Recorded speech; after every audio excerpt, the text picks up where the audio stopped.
I'm Mina. I turned 30 the day my family emptied my bank account. At 2:14 a.m., I thought the ding on my phone was a birthday wish. It was a withdrawal. $36,000. Gone. No warning, no explanation. Just a transaction marked. Read Family Trust. That was the moment something snapped. Not in anger, but in clarity. They had always taken. From my accounts, from my time, from my silence. But this was different. This wasn't just betrayal, it was declaration. And for the first time, I answered with silence they couldn't control. This is the story of what happens when the family ATM stops dispensing. Not with vengeance, not with violence. Just one click at a time. One record at a time. This is how I stopped being the socket and started becoming someone else entirely. Before I take you through it, through every revoked privilege, every quiet severance, every candle I lit and check I shredded, tell me in the comments, have you ever been the one who always gave? And what happened the day you stopped? If this story finds you in the middle of your own quiet rebellion, hit subscribe and know you're not alone. The screen of my laptop cast a faint blue glow against the walls of my apartment. Outside, Chicago was still asleep, blanketed in early spring fog, the kind that made traffic lights blur like watercolor. I blinked at the notification again, willing it to disappear. My hands hovered above the keyboard, cold. I refreshed the page. The balance stayed the same, $312.47. Family doesn't keep score. That's what Dad said the last time he needed help, right after I bailed him out of his second DUI and paid off the $9,000 fine before the courts garnished his pension.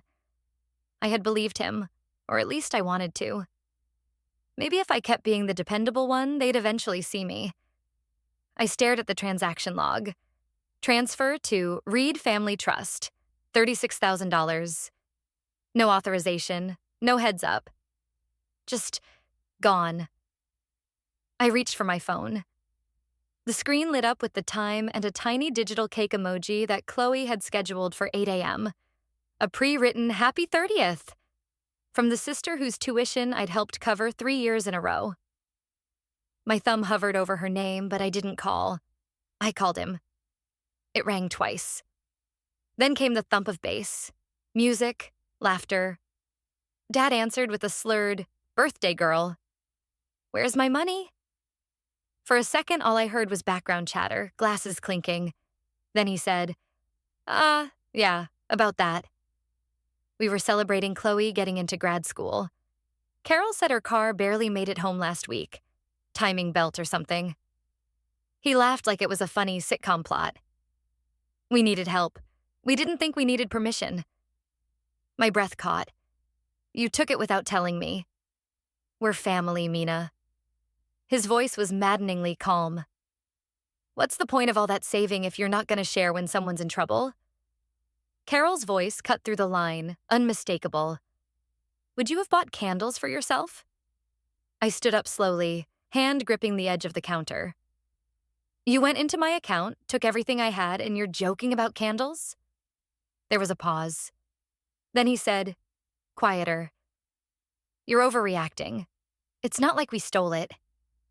I exhaled, each syllable coming colder than the last. "Then don't ever call me again." I ended the call before I could hear his reply. The silence after was loud, louder than the music, louder than Carol's snide remark echoing in my ears.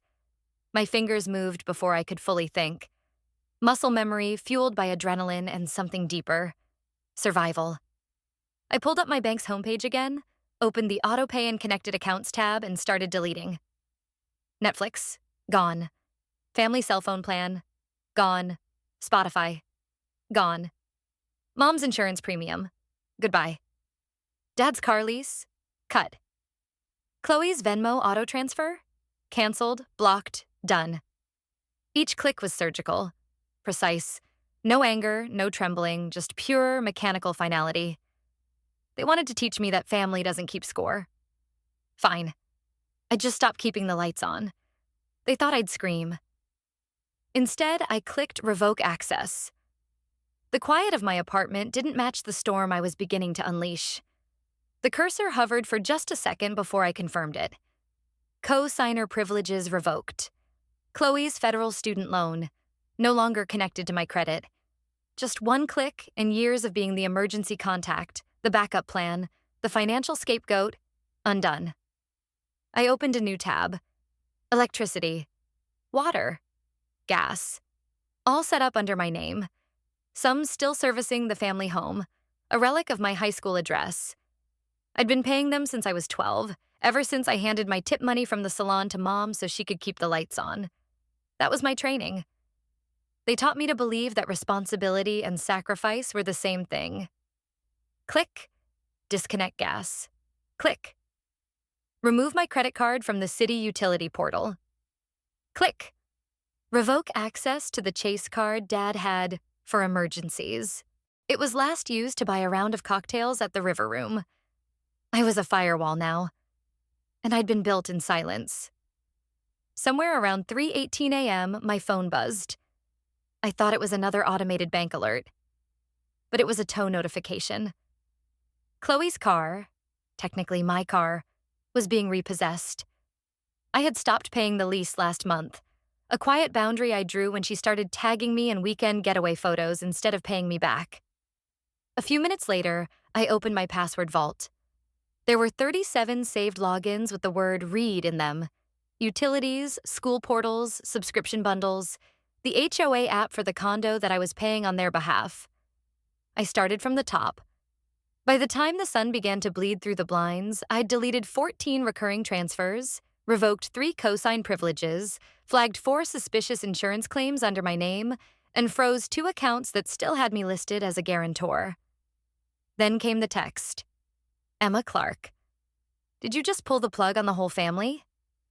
I leaned back for the first time in hours, staring at the screen. Emma was my cousin, older by 4 years, distant but observant.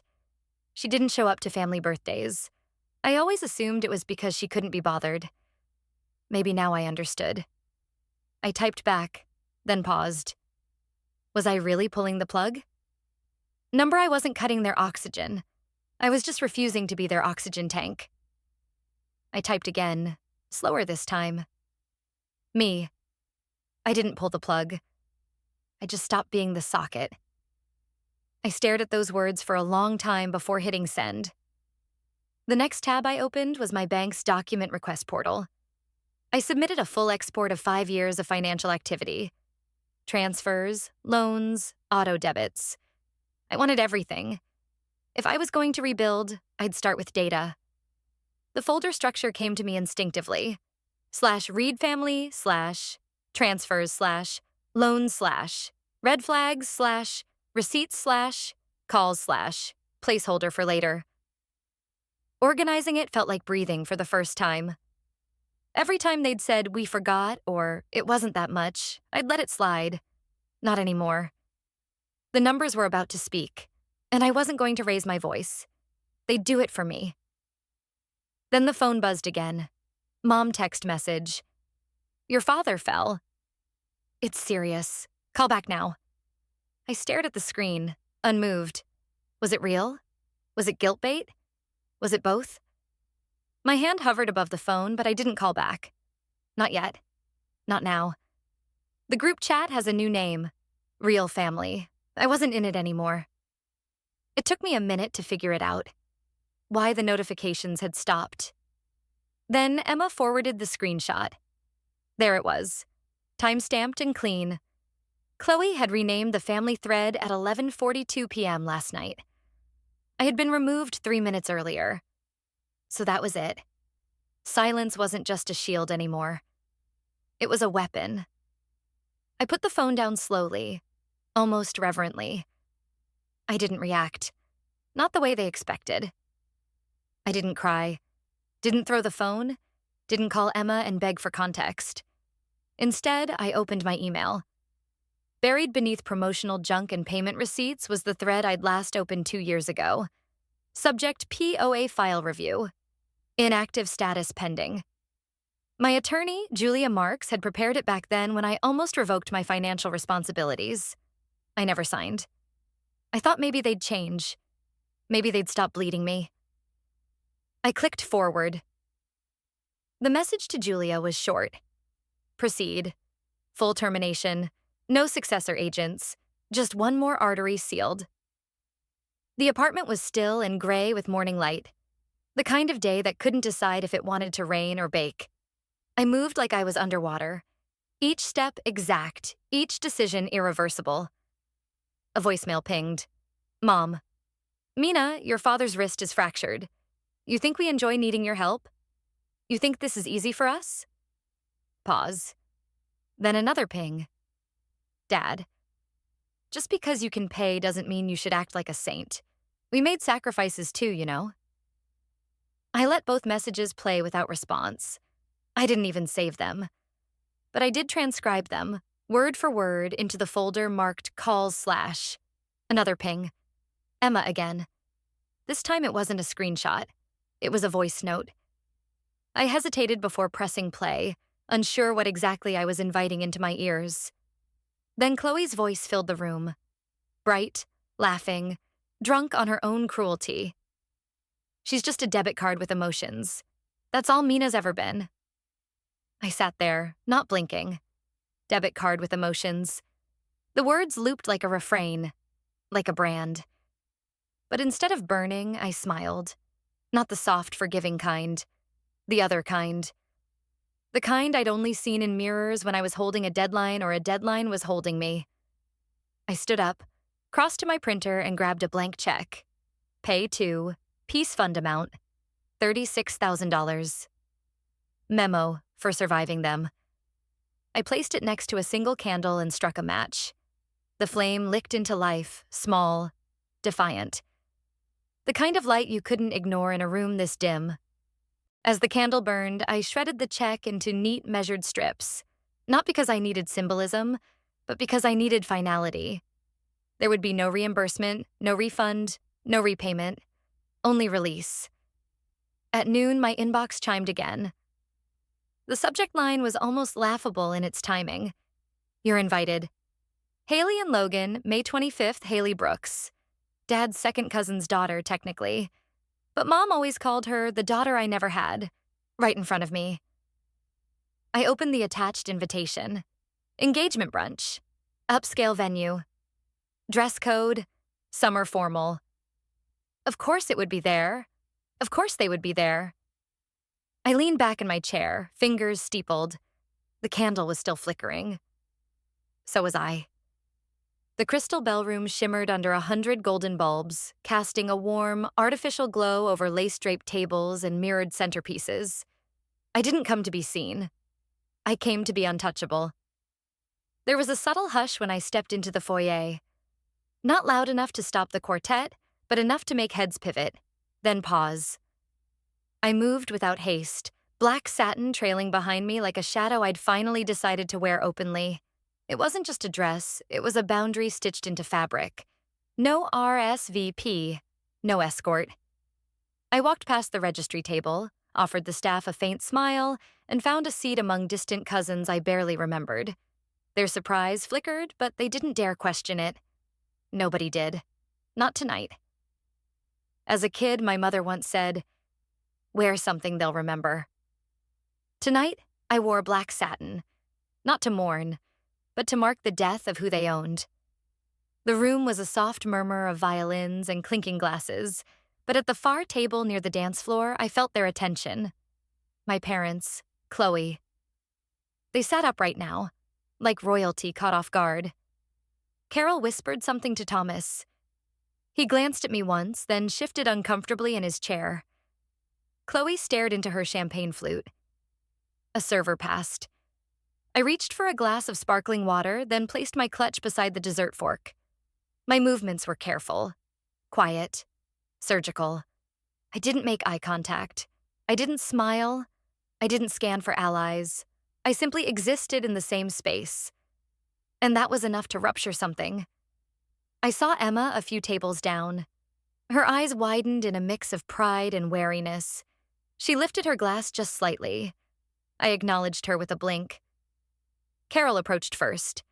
Her heels clicked against the polished floor like a countdown I didn't ask for.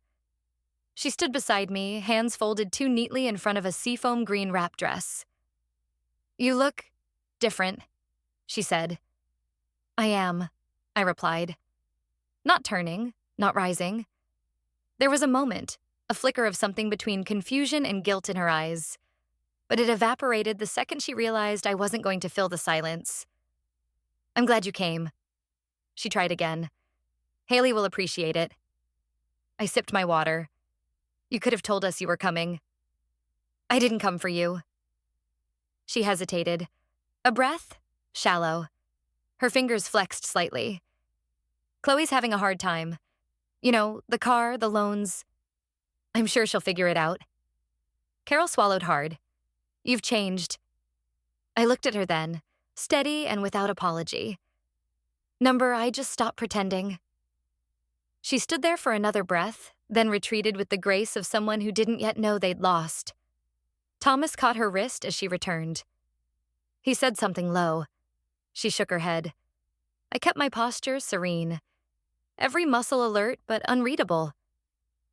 When the father of the bride stood for a toast, Thomas followed, lifting his glass halfway and turning slightly toward me. "To family," he said, "even when we don't understand each other." A few polite laughs, clinks of crystal, but his eyes never quite met mine.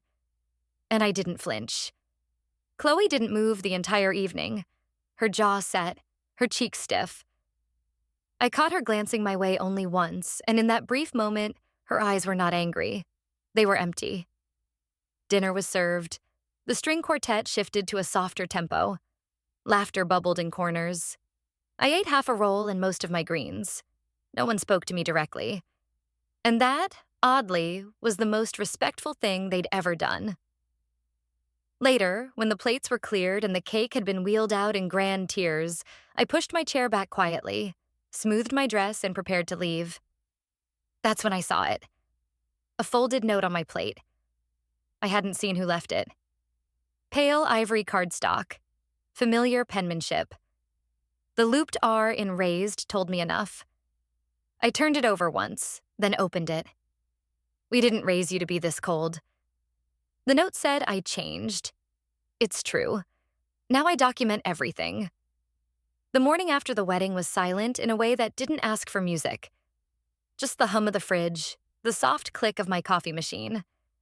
I sipped slowly, the taste bitter, deliberate.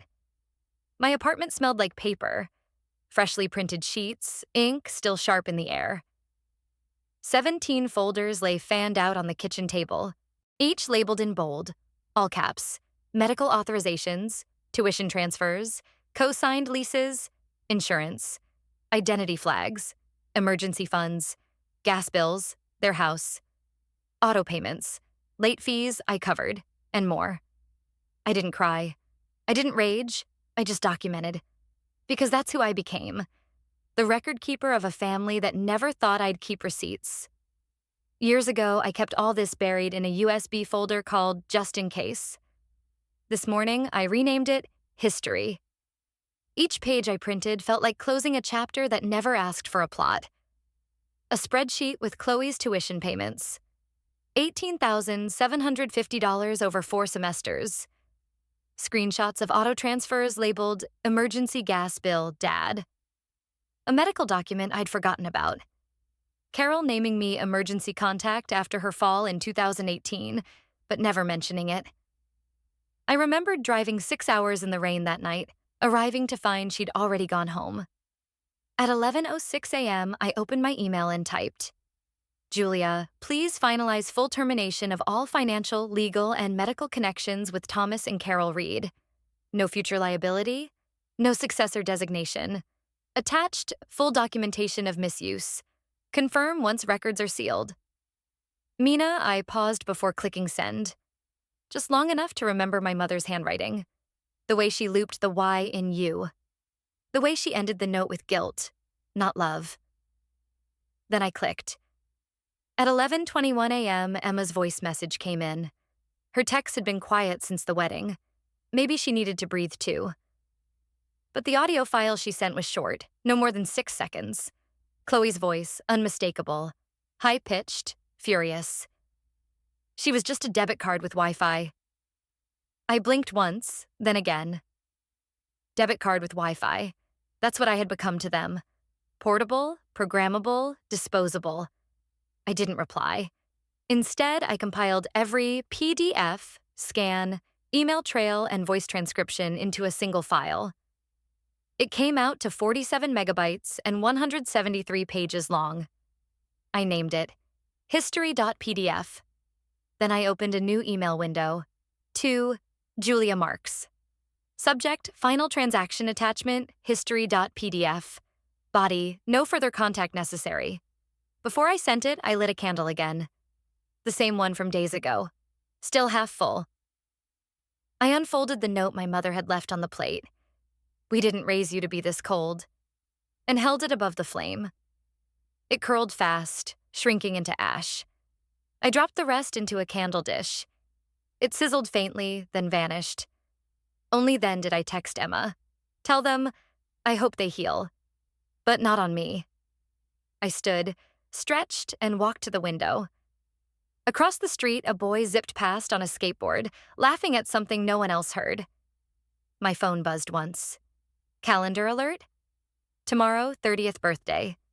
No linked accounts, no texts, no missed calls. Just quiet. Finally, the kind I chose. The morning sun slid gently across my hardwood floor, catching on the rim of the ceramic mug I'd bought for myself last week. Becoming, it said in small lowercase letters. Not a slogan, just a state of motion. I stood barefoot in the kitchen, hair damp, sleeves rolled. A vanilla cupcake cooled on the counter. I'd baked 6, but this one was different. It had a single white candle in the middle, unlit for now. No balloons, no forced brunch, no strained toasts. Just stillness. 1 year ago today, I sat by the phone waiting, checking the time, rereading messages from the past, hoping someone, anyone, would remember without being reminded. Today, I turned off my phone at sunrise. There was a peace in that. In claiming the silence. In realizing that the absence of noise was not loneliness, it was freedom. By 9:23 a.m., I'd brewed strong coffee and opened my laptop. A new tab, a new beginning. Open business account. Name, Reed & Company Creative Consulting. Starting balance, $5,000. Purpose, strategy, and storytelling for startups. I smiled. It wasn't a big number, but it was mine. Not a bailout. Not a deposit from someone else's chaos. Just honest, hard-earned beginning. The doorbell buzzed. A delivery. Emma's bouquet was minimalist. White lilies and sprigs of eucalyptus. Elegant, not loud. The note was handwritten. You didn't imagine it. I saw it too. Happy becoming. I placed the vase by the window beside the one succulent I hadn't managed to kill. Its leaves tilted toward the sun, stubborn in the best way. At noon, an email arrived. Subject. Free looks, good on you. Haley had attached a photo from the wedding, one I didn't know existed. It was candid. I stood near the back of the ballroom, glass in hand, black satin reflecting gold light. And somehow I was smiling, not because of anyone there, because of who I wasn't anymore. I lit the candle. One small flame flickering in a room that needed no witness. You made it, I whispered. I didn't sing. I didn't wish. I just watched it melt slightly, then blew it out. A ritual. Not for luck, but for release. Before dusk, I logged into the blog I hadn't touched in years, drafted a new post, titled it, Boundaries Aren't Betrayal. I wrote, they called me cold. But warmth that burns you isn't kindness. Silence isn't weakness. It's clarity. This birthday, I learned something I wish I knew sooner. You can love people and still walk away. You can be loyal to your peace, not your past. And you don't need permission to begin again. I hovered over publish, then clicked. The sun dipped lower. Shadows stretched, soft and long. I curled into the reading chair by the corner, book in lap, knees tucked. My phone, face down on the table, buzzed once. The number wasn't saved. I leave too. You're not the only one. No name, no signature. But somehow I knew it was Chloe. I didn't reply. I turned the phone off again, let the room return to hush. No panic, no guilt, just peace. The laptop screen blinked awake. A new document opened. Title, How to Unlearn Loyalty to Harm. I typed the first sentence. It begins the moment you stop apologizing for waking up. The silence they once weaponized became her sanctuary. With every document sent and every tie severed, Mina didn't just reclaim her finances, she reclaimed her name. Justice, she learned, isn't always loud. Sometimes it arrives dressed in black satin and burns quietly in a candle dish. Like the last page of a ledger long overdue, the truth left no balance unpaid. Some debts can't be forgiven, but they can be closed.